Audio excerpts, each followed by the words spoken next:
no Britney Spears. And I'll tell you, it's because I didn't feel like filming this video. This is gonna be my last YouTube video, honestly, because I'm tired of doing it. It's a lot of work. I'm not even gonna edit this. I'm gonna put it in iMovie, add my intro, and then move on. But it's time for part 3 of the entire Nymphette saga, and we're going to be talking about the resurgence of the Coquette community. Now, this was a very strange thing because the term Coquette has existed since about 2016 when 2017 when the original Nymphette tag got taken down. I was a part of the group chat that was like, okay, we have to come up with a new name for the aesthetic. But like I said in a past video, it was a case of bad timing.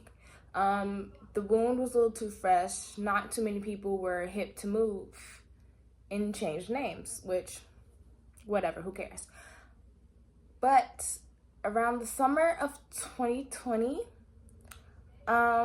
things began to change. And that is because I personally was tired of Billy and just the whole whitewashing of the Dolette aesthetic. The Dolette aesthetic was so white and it was so tied to being white, and the only way you could be seen as pure was if you were a white girl, that it didn't leave space for anybody who looked like me. The people who did look like me would get pity reblogs, but other than that, like, we weren't really accepted. So I decided I'm going to bring back the Coquette tag, and it was a struggle.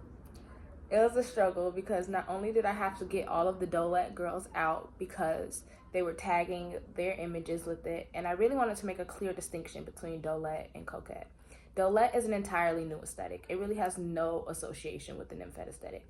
Coquette just is a name change. And the reason why I can say that Dolette has no association whatsoever is because I know the context behind why the name Coquette was chosen. I was there. I was a part of the group chat.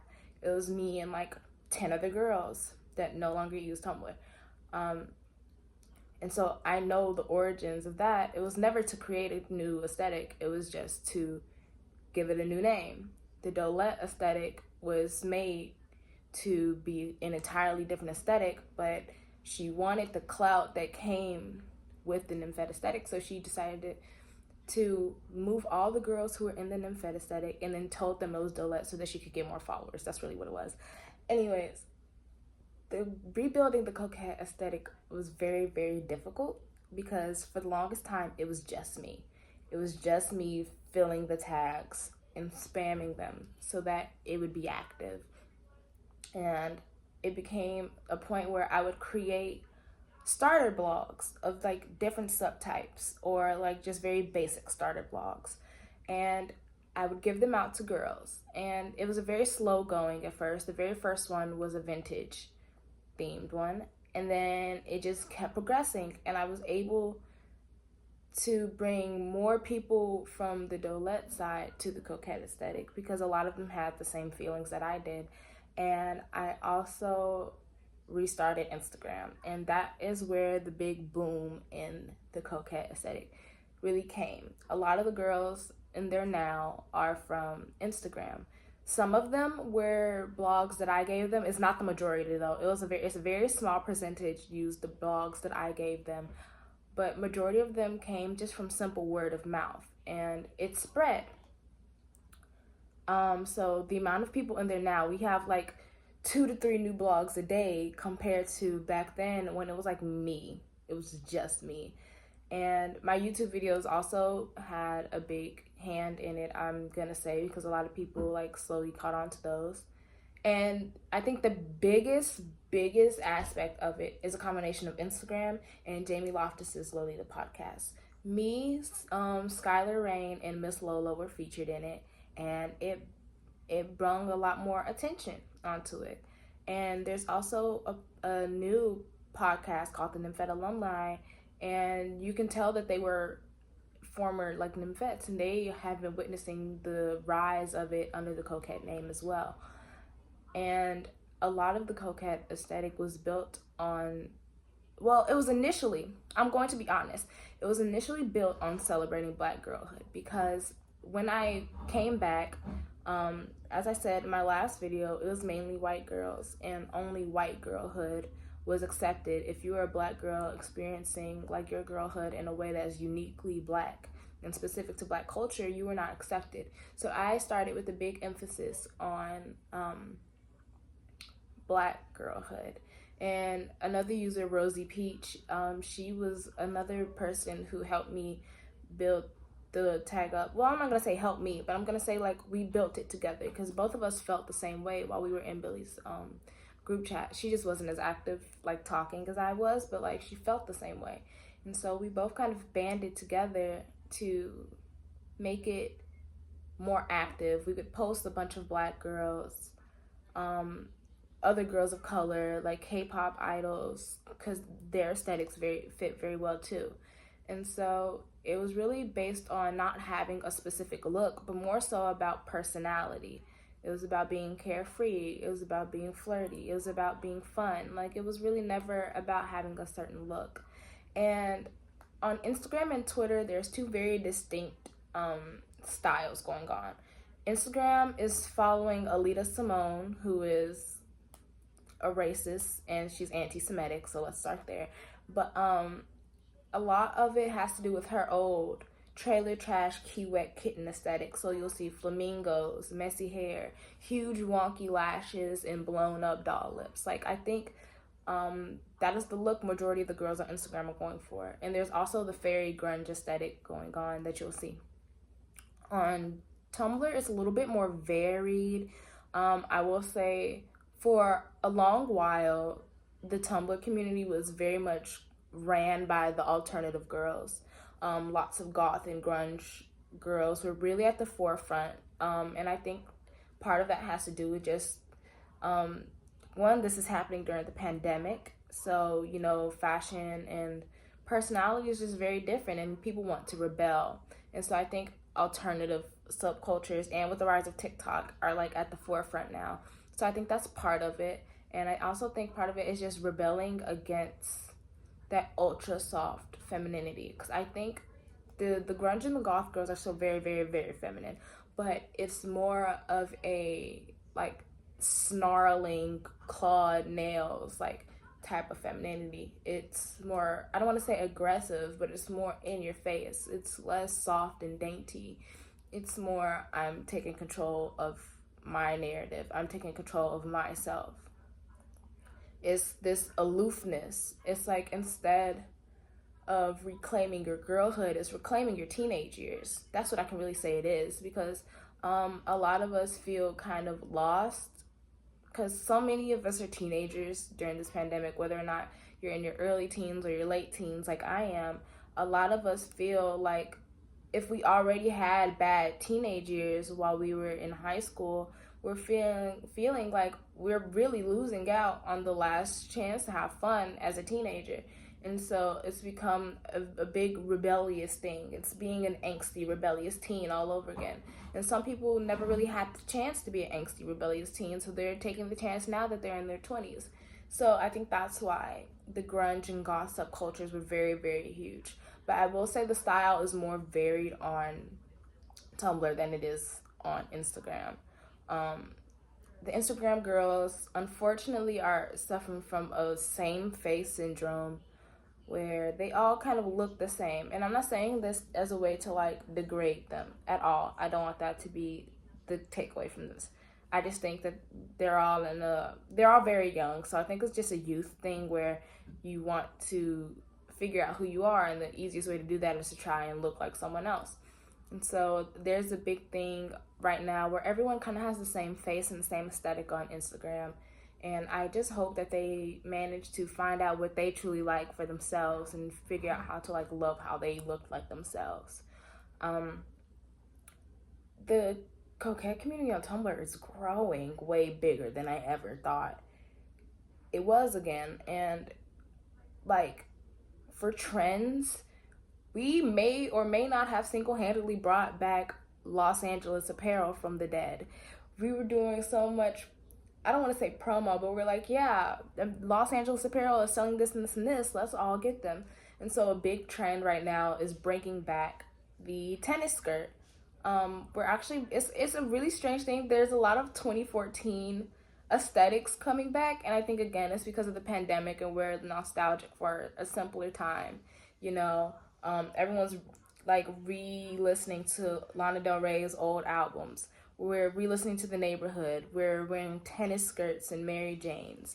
But I also think that fashion is a little more daring, I would say. Girls are wearing like really cool corsets. Like the goth girls are wearing cool corsets with really cool eye makeup, or like huge boots, like really like gnarly boots. It's almost like taking the ultra femininity from Generation 1 and upping it times 1,000 and making it more like flamboyant and theatrical, I would say. It's not as subdued, it's more in your face. It's almost like a parody, but not in a bad way. It's just like really emphasizing certain things. So that's why you have girls with doll faces. That's why you have corsets and flouncy skirts. It's why you have huge platforms and stuff like that. Or it's stuff like this, like you looking like a unicorn threw up on you. Like it's really just taking it and upping it, because I think there's kind of an identity crisis going on, and I think everyone's trying to find one trend to stick to, and I don't really think that's the best way to go about it. I think we should focus more on personality like we used to, but also like back in the day everyone had the same look, so I guess it's just a cycle. But it's way more girls of color than the Dolette aesthetic, definitely. There's more and more girls of color. There was at one point when like not too long ago, where the tag had a sudden influx of white girls and it was like all white girls again. But I will say that it's definitely more girls of color than in the tag than it was in the Dolette tag. You can scroll and at least every other picture will be a girl of color. So I think that's a really big thing. And the aesthetics really is just fairy grunge, kind of like grimy, kind of trailer trash type thing. There's not so much focus on hyper femininity anymore. And I honestly think that's great. You know, like you can do and wear what you want. Like you don't have to be ultra feminine in order to be in this aesthetic at all. And I think it's great that it's taking a turn. Like I know earlier I said like there's a bunch of like hyper feminine stuff, but I think it's kind of balanced. The hyper feminine girls tend to be the goth girls, you know? And it's just very different now, and it's very exciting. This video honestly won't be as long because, you know, the Coquette aesthetic now is really just taking, how can I say it? It's rebuilding itself. We're still kind of in its infancy, you know? It's only really been huge for a couple months. Despite me like posting in the tag for like a year, it's really just now starting to take off. Like on TikTok, someone in my comments on my other video said that TikTok is making a huge thing. So I just want to say, please do not tag Dolette with the Coquette tag. They're two completely different aesthetics. Same thing with Dolette. Dolette is not the same as Coquette. Dolette is a misspelling of Dolette that they took and ran with. But Dolette and Dolette have nothing to do with Coquette. They're two completely different aesthetics, and we want to keep them two completely different aesthetics. So if you're tagging Dolette in the Coquette tag, please stop, because that's not what this aesthetic is. We're not trauma core white girls. We're something completely different. Please, please, please stop tagging Dolette in the Coquette tag. I can't say this enough. I do not want to be associated with an aesthetic created by a racist white girl. Like, we really do not want to be associated with a very racist aesthetic. Please stop doing that. I'm begging you. It's driving me nuts.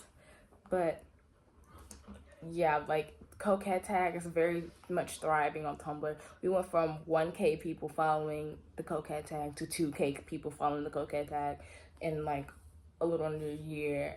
People are in group chats making friends with each other, you know.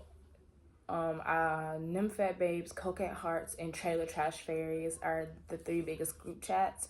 Trailer Trash Fairies is full. It has like 200 people in there. That's how many girls are in the aesthetic, that one group chat has 200 people in there, and it filled the capacity to the brim. So yeah, not everyone posts their face in the tag. I will say that, like, not everybody's posting their face in the tag, but you will find an abundance of Coquette vlogs. Like, there'll be some that you've never seen in your life, and they have like 3K followers. You're just like, where did you pop up from? Like, that's how big it is again at this point, which is really fun. So yeah, this video really can't be much because it's still in the process of growing. You know, it's still a huge thing. And this video is kind of lazy because I have class in a little while, and also I'm tired of YouTube. This is really gonna be my last YouTube video ever. But I really did enjoy this series. I wish I could have done more for this part, but like the stuff I had planned out for this video, like when I first conceptualized it, none of that even applies anymore because like literally a month later there was a massive shift in the tag. That's how much it's growing, and that's how, like, yeah, it's crazy. So thanks for watching. Follow me on Tumblr at lovesickbrat. That's where I post most of my little videos at now. So if you want to check that out, please visit my blog. I'm not really gonna give out my Instagram because I don't really use my Instagram to post. I kind of just use it to meet new people and like get them on Tumblr, so I'm not giving that out. But yeah, I hope you somewhat enjoyed this horrible video, and I'll just see you on my videos on Tumblr.